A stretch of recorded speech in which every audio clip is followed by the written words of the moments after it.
Positive Anime Reviews is a review show that is designed for people who aren't very picky about their anime, like me. Most anime I watch ends up in my 5 out of 5 category. My reviews are for those people who are looking for a reason to watch anime rather than hate on it. I am willing to give any and all anime a chance before stating my opinion. Lastly, my reviews are all my opinion and might and or most likely won't match yours. If you don't agree, that's totally fine. Just be respectful in the comment section. Thank you. And as always, there is a spoiler section ahead, but don't worry, I'll warn you first.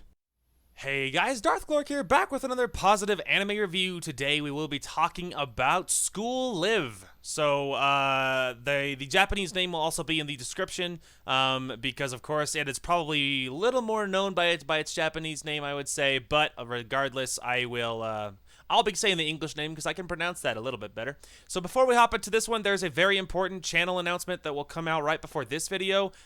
Please go check that out. So there is...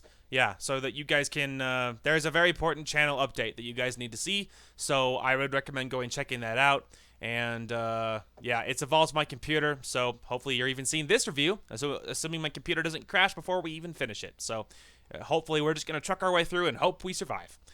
Anyway, bitterness and depression aside, let's go ahead and hop into this review. So, like I said, we will be talking about School Live. Now, I'm pretty sure it's School Live and not School Live, only because this anime is about this club called the School Living Club. So, you know, School Living, so I'm assuming it's called School Live, not School Live. Anywho, so that is my, that is my thought process there. So as far as when did this anime air, this is from the summer 2015 season. So of course it is not exactly the newest kid on the block. However, it is, I think it was pretty popular. As far as like, people watching it and people enjoying it, I think it's pretty popular. So, I would, yeah, as far as I can tell anyway. So, let me go ahead. I'm using my little cheat sheet. I'm very scatterbrained today, and again, the channel announcement is the reason behind that. So I recommend going checking that out. So I apologize if this review is just ass as it might be. So sorry about that. Anyway, so as far as is there a dub, of course I don't know for sure. I didn't check out the dub, so I really can't say. I would lean towards again. I would say more likely than not yes, but of course I don't know for sure because I don't watch dubs, so I couldn't tell you.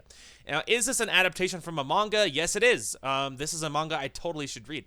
Anyway, but yes, this is an adaptation from a manga, and I don't know how well the manga does, but I would be curious to read it at some point.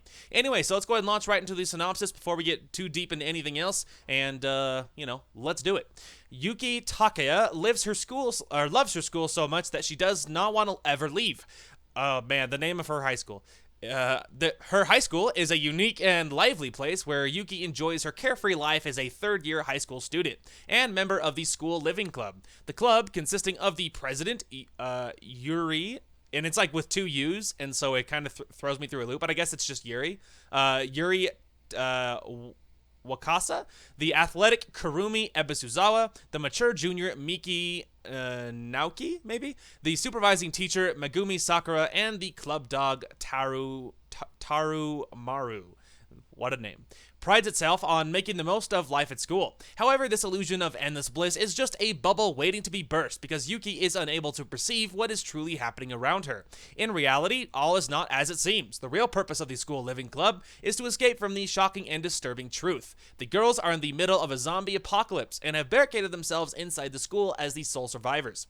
Based on the manga by Kaiho Norimitsu, sorry about the name, School Live follows a group of girls who are forced to adapt to a post-apocalyptic life all by themselves. They have no means of contact with the outside world and are surrounded by hostile undead waiting to devour them. The girls must not only contend with the challenge of survival, they must also strive to maintain a false appearance of normality in Yuki's presence. So, if you're already intrigued, I would say that's a good sign, because the synopsis is certainly a head-turner, as it is pretty stinking unique. So, as far as rating, how clean or dirty is the anime? Well, honestly, it's kind of a mixed bag. There's no sexual content to speak of, but it does have some pretty crazy... It has lots of mature stuff in it, with involving death and... and gore and some things. Now there is gore and stuff, but it's at the same time they do give you do show you what's going on, and no one is like confused about what's happening, without going like full on, you know, complete showing you guts and gore or anything. You know what I mean? It's kind of this in between where they're kind of covering things with shadows, but there's still lots of gore and blood, and you still absolutely know what's going on. So it's kind of a mixed bag, but I would still probably give it a mature rating, probably say for adults only, mostly because of its content. The rating on the site gives it R. I think that probably makes sense. I give it a mature rating because of its content and what it covers and stuff like that. So that makes sense. So, as then moving on to genre. What type of genre is it? Well, as you might expect, it is slice of life, psychological, school, horror, and mystery. Obviously, it's kind of this unique mix of slice of life, you know, kind of a cutesy art style where most of the time everyone is just, you know, happy and things, and like the theme song is all bright and cheerful. But then a lot of the time, especially the farther it goes on, you're clued in as to what's really happening. And then slowly there's more gore. Slowly you're seeing what things actually look like. And then pretty soon it's more horror than anything else. It's more psychological and horror than anything else. So it's a very unique mix, to say the least. So moving on to season length. How long is each season? Well, it is only one season at 12 episodes, 24 minutes per episode, exactly what you would expect. If memory serves, I don't think there was anything after the closing song. I would, as always, encourage you to double check, but I don't think there was. And I don't think there was. So,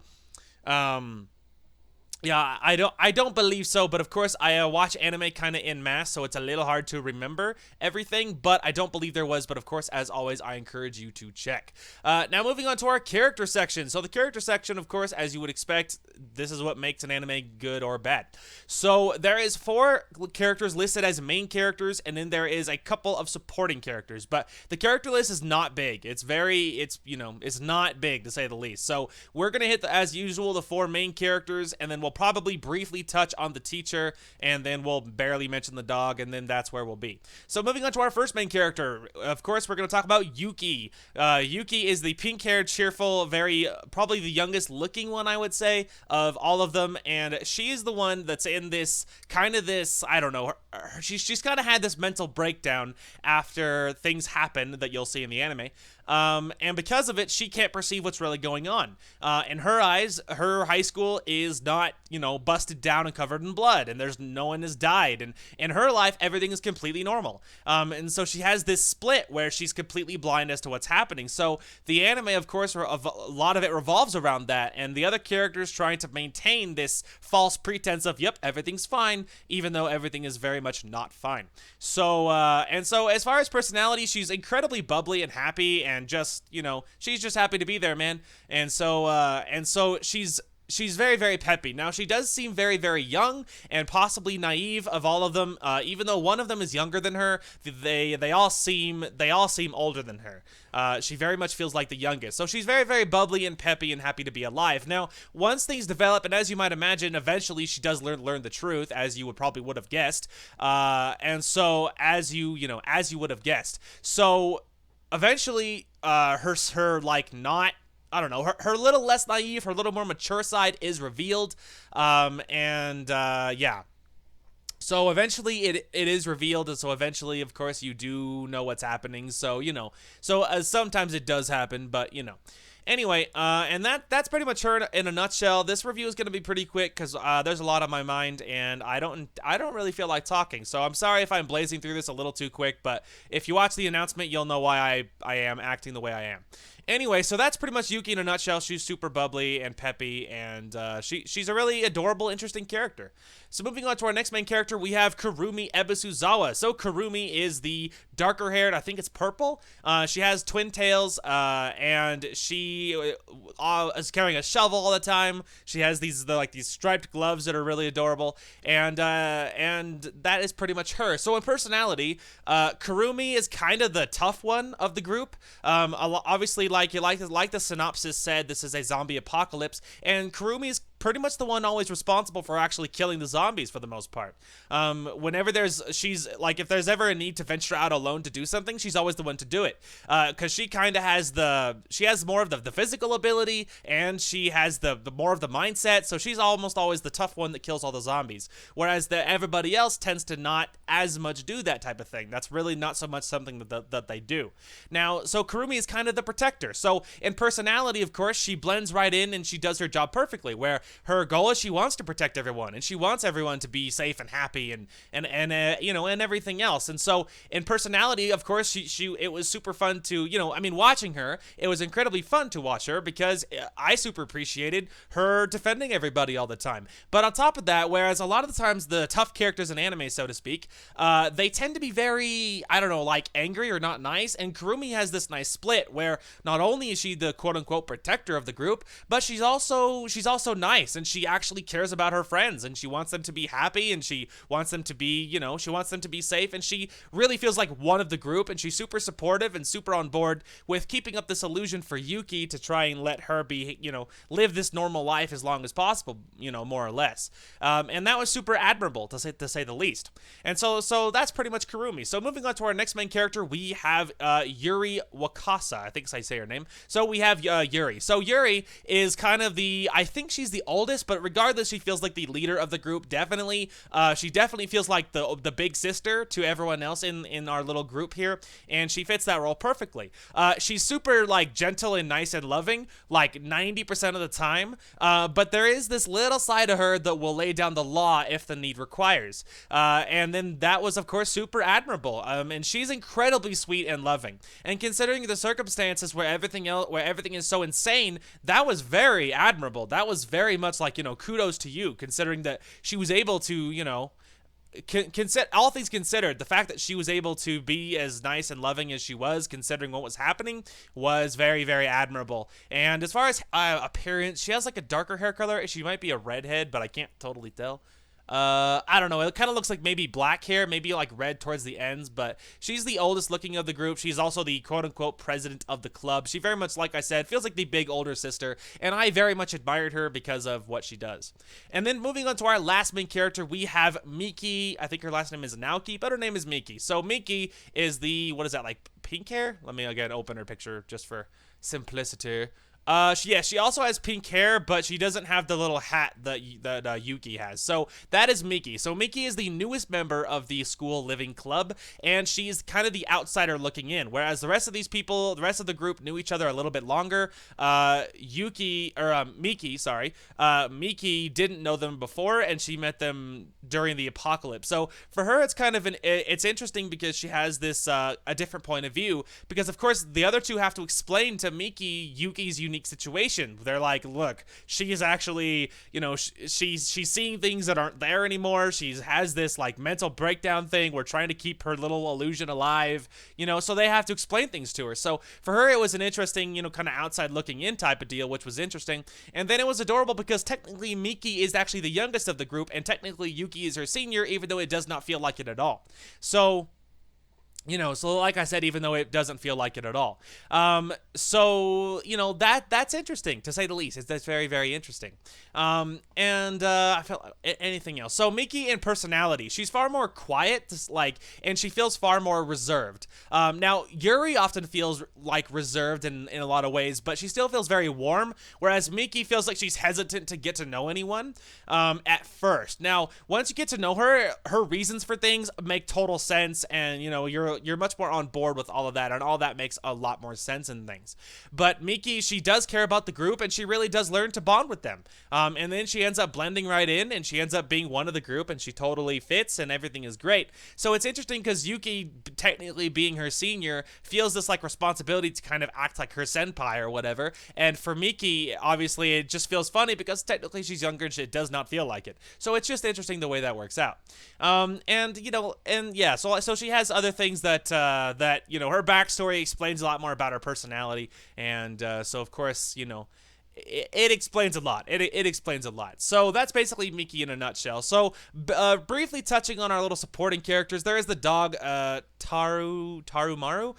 He's probably my least favorite quote-unquote character, if you can call a dog a character. He's my least favorite character. I kind of found the dog annoying most of the time, except for towards the end. After a while, you learn to, he's less annoying after a while, and you kind of learn to, you learn to love him. It's fine, and I don't hate him or anything. If I had to choose someone, he's definitely the least of the bunch. Well, mine is someone else, but she's a very, very small character, so ignoring that. Anyway, so that, is the dog. He's the only dog, so I don't even have to describe him. So moving on to our very rapidly touching on our little next supporting character, we have the teacher, which is Megumi Sakura. So everyone calls her by a nickname, which is Megune. I'm pretty sure is how you say that. But anyway, so they keep touching on it. Obviously, technically she's the teacher, but she feels so much more nice and loving and caring than most teachers, and so she doesn't feel very distant. So because of it, everyone else feels super close to her. So she was super sweet and loving, and very, very much felt like the mother of the groups, so to speak. If Yuri feels like the big sister, then Megumi feels like the mother. And her story is very complicated, and you're gonna have to watch the anime to understand. And so she is the pink-haired with like the purple dress girl, and hers is more of a darker pink. And she's super loving and sweet, and it's impossible to hate her because that's how sweet she was. And of course, I'm not gonna touch on her because she's very much a supporting character, and it's very much explained in the anime, so I'm not going to go too deep into it because I think you should watch it. So moving on to our next that's it. There is another character who was my least favorite, but she's very supporting, so I'm not even gonna touch on her. She has a couple of scenes, but anyway, that's basically the character list. It revolves around the main four with a couple of supporting, and that's pretty much it. So that's pretty much our character list. The characters, of course, were very, very strong in this anime. They really do make it, like with most anime, and these ones were no different. You genuinely really cared about the characters. Their story was super, super deep, and it was very, very good. So moving on to favorite / most hated characters. So as far as that goes, my favorite character, it's a little hard to say. I really loved Kurumi. Kurumi and Yuri probably are my two favorites. Because both of those were the two oldest ones of the group. They very much felt like that they were the ones that were super in on like managing like Yuki and trying to keep the group happy even despite everything. And I very much admired them for their ability to keep things together despite things that happened to the group and to them specifically. So Kurumi and Yuri were my favorites because of course I super respected for them for what everything that they do. And as far as most hated, there's one side character named Kei. She is Miki's friend. She's only in a couple of scenes. I didn't like her because she made some choices which I think were retarded, and so I didn't love her. But I'm not even gonna touch on her. I doubt I'll even be able to find a picture of her because it is what it is. So that's pretty much it. So moving on to animation and music. The animation was on point. This is a very well animated anime. It's actually interesting because it is very bright and very colorful. And then it's such a sharp contrast when it splits between that and the zombie apocalypse, where everything is blood colored and dark and it's very, very dark. And so it's this super crazy split between this light and colorful happy peppy and then this dark and kind of then this super dark, and it's this weird split that is super, super interesting. And so it's certainly something. It was a very interesting split that I really enjoyed. And of course the rest of the anime is super, super good, and it's awesome. So and then the music was also really good. They had some moments where the music was really, really good. The opening song perfectly matched the rest of it, where it was again this weird split between this this happy super peppy theme song, and then it has some dark very dark like stills in the theme song that you're like, wait, whoa, what was that? That was dark and bloody. What was that? And it very much summarizes the anime in a nutshell. That very much summarizes how the rest of it is, where it's mostly peppy, bright, and happy, and then suddenly split dark side, and it was super interesting. So that's pretty much it. Moving on to final rating and recommendation, I'm going to give this one a 5 out of 5. Very good. This anime made no mistakes worth noting and is definitely worth a buy. So I absolutely recommend it. This anime is a good time, and full disclosure, it totally made me cry at the end. There is a couple of kind of super sad scenes at the very end that really made me cry. So, full disclosure about that. Bring your tissue boxes, because there is some sad scenes in this one, but it is still good and still worth it, and I totally do recommend it. If you are a horror fan, I do recommend it, because it's this really crazy split between happy and bright and dark and horror, and that I super, super enjoyed, and I absolutely recommend. And so that that was, of course, a very good time. And then, yeah, so I absolutely recommend it. And then if you are, so whatever. It's a good time. You'll like it. Please go watch it. Do yourself a favor. It was great, and I recommend it. So that's pretty much it for this review. I am starting on my next anime already. I am starting on Yuri Season 3 along with its OVAs. And so I'm already started on those, so you can expect that review to be coming out, you know, soon enough. And again, please go watch the announcement that'll come out before this video. It is very important to my channel, and it's very, very depressing to me, but, you know, very important to my channel. So I totally do recommend that you go watch it, and because it'll explain a lot about some things that are coming up for my channel. So please go watch that, and you can expect more reviews incoming. And anyway, that is going to call for this one. Thank you guys so much for watching. Hope you guys enjoyed the content today, and we will talk to you guys later.